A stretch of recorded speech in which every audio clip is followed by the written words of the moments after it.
Here's a clip of a video of me talking about Josh Allen with a buddy of mine on Instagram, a big Bills page, and we talk about the loss, we talk about what we think about Josh Allen for the future. So take a look here and drop your comments below and tell me what you think about Josh Allen in 2022 and beyond. Is he your clear-cut number one quarterback, or do you think something different? Do you like Mahomes more?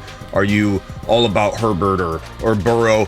Don't feel bashful about dropping what you really feel below, but tell me what you think about Josh Allen and watch this clip. And just so you know, I started a new YouTube channel. This video is on that channel. It's been out for 24 hours. Link in bio on IG, or I've got it linked around here, or go to smitty1.com and subscribe. The clip channel will be shorter form content. My longer content cut down into clips like this one. Check it out. Here's the one on Josh Allen. Big Bills page.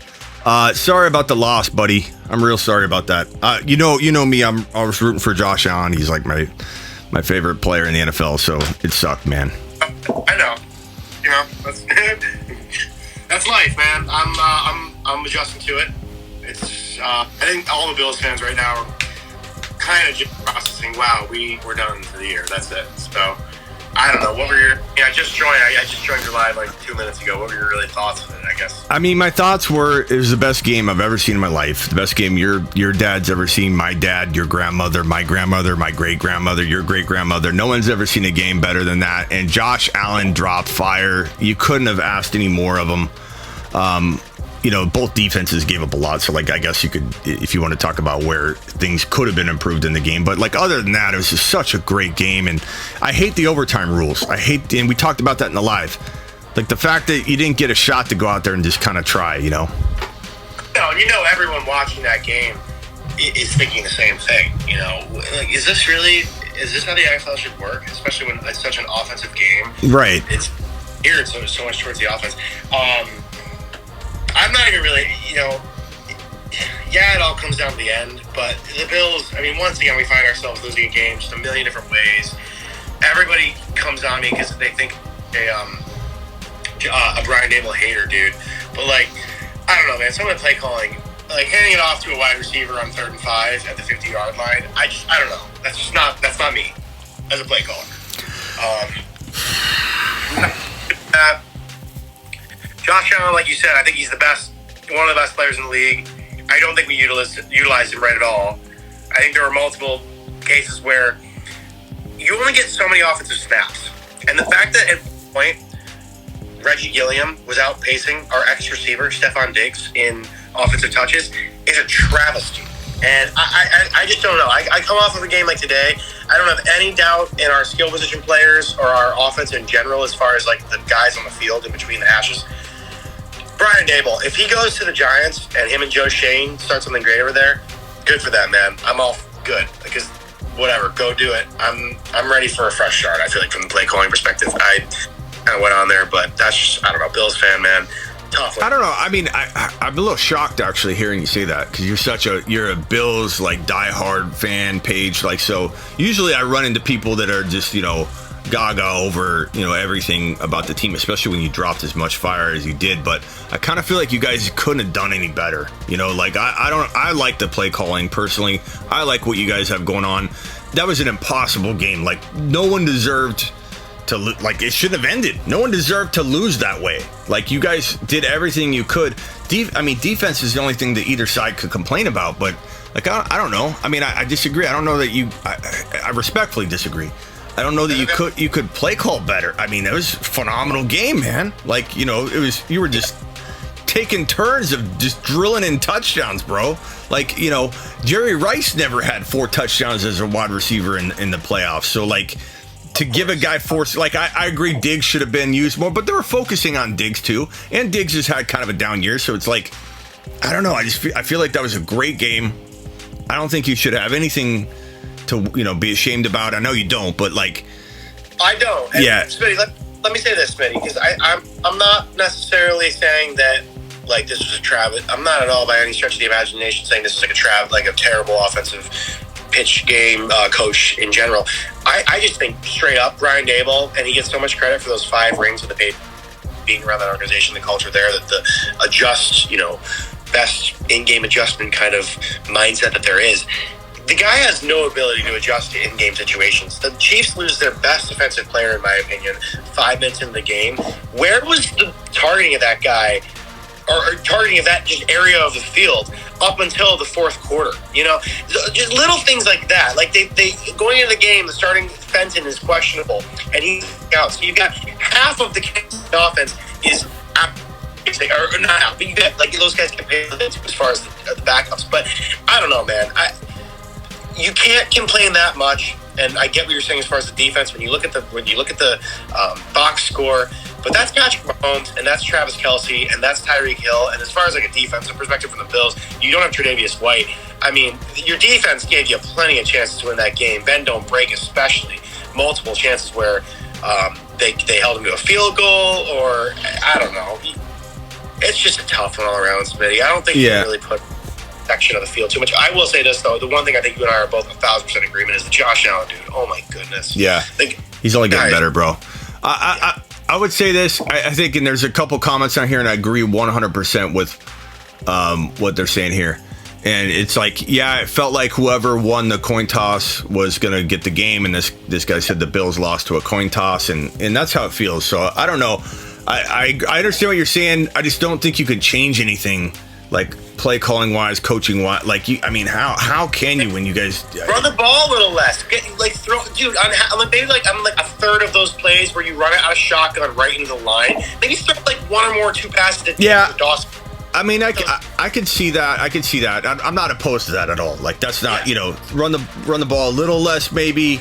There were a couple. I agree with you. There were thinking back, there were a couple times where they still got out of it, though. They still got a first down somehow. But, like, I remember going, okay, now it's 3rd down and 15, or now it's 4th down that you didn't necessarily need to have because they ran the ball twice in a row on first and second. Like, I get what you're saying, and that does make sense. Josh Allen got out of most of those, which is why I think I'm not quite in the same place as you, because he got out of it, and I'm just ignoring it. But you're right. I mean, there were some. But at the same time, like we said before the game started, having that run opened up was a lot of the reason why the Bills have been so dangerous lately and have looked like amazing, Yes, but part of the thing is too, Spinny. Part of the reason when you run it to set it up, it's because you're actually they average like 2.5 yards a carry on the run or something. Yeah, I hear you. I hear you. Are you really? You are setting it. You are keeping it honest, yes, and to. I'm not. No, a lot of times they ran it out of shotgun. You saw 4 guys in the line, and you saw at least 2 linebackers and maybe a defensive back in the box. So it wasn't like they were getting awesome looks and like, we're spread out and they're all spread out. Let's just run up. Like, it wasn't like they were getting the looks. I don't know. I mean, maybe I'm overlooking it. I'm overthinking. Yeah, maybe a little. I'll be honest. I think maybe a little bit. You're overthinking a little bit, but like at the same time, I understand you're trying to critique what happened. But you went neck, and it was toe to toe. It was an amazing game. No one should be ashamed about losing that game. And there was 13 seconds left. 13 seconds left. Like, that was unbelievable. I mean, all it takes is like 2 plays. Huh? That's a coaching thing. Like, why didn't we squib kick it? Why do you burn 5 more seconds? Yeah, I mean, there's something to that. I hear what you're saying, but like, still 13 seconds, man. Like, that was your defense has been on. Make it 9 seconds. Like, everyone's freaking out. What about CBS? 1 second. I mean, the number one analysis at CBS right now, they're just saying, despite the fact that the rules of overtime are what they are, the fact that they kicked for a touchback was a huge coaching error. Yes. And probably cost them the game. Yeah, and I hear that. I guess I just feel like stupid play. But that's the NFL, man. And everybody you got to make a choice in the moment. McDermott, I'm sure, is going to stand by that. Yeah, it's tough, man. I feel bad for you. I appreciate you. And Josh Allen is only, like I said, every time this guy gets better in cold weather, he's going to be more and more dangerous, and he's going to be in a tier all by himself. I mean, Mahomes will be in that tier, I suppose, but Allen could just be, he could be a 52 total touchdown player in 2022. Like, with the extra game, running for 6-7 touchdowns, throwing for 42, 43, 44 touchdowns in 17 games. Throwing for 44 touchdowns in 17 games would not be crazy in 2022. No. And then you run for 6, 7, 8.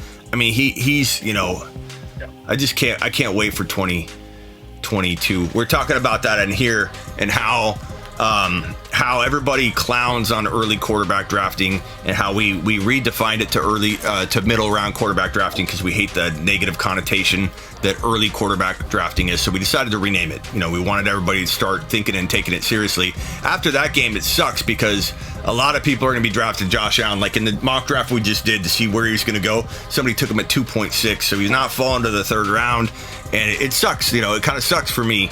I don't want to have to spend a second rounder on him. I want to keep stealing him in round 3 and getting made fun of in fantasy football because you take a quarterback early. Like Josh Allen is a difference maker. Mahomes is a difference maker.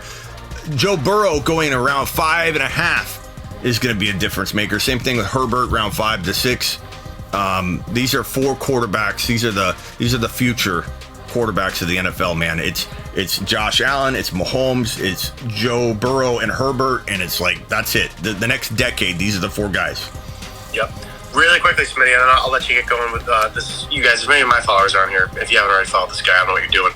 But Gabe Davis, you got me quick. Is he your option next year? I mean, I don't know if you can call him the wide receiver 1. Diggs is still so good. What's his contract? Diggs' contract. He'll be here for at least another 3 or 4 years. Okay. They got him relatively cheap. So I don't know, man. I don't know. I'm not going to put it past Gabe Davis to surpass him. It could happen. Like, Gabe Davis dropped a game, bro. He's in a great draft class. Yeah, he dropped a game, and I liked him a lot coming out of college. It took him a while to get his feet under him and everything, and he's been banged up here or there, whatever the case may be. He's risen up slowly, and Gabe Davis, like, what a game! 4 touchdowns, clutch catches. Did he drop the ball at all? I don't think so. I'm not sure if he's credited.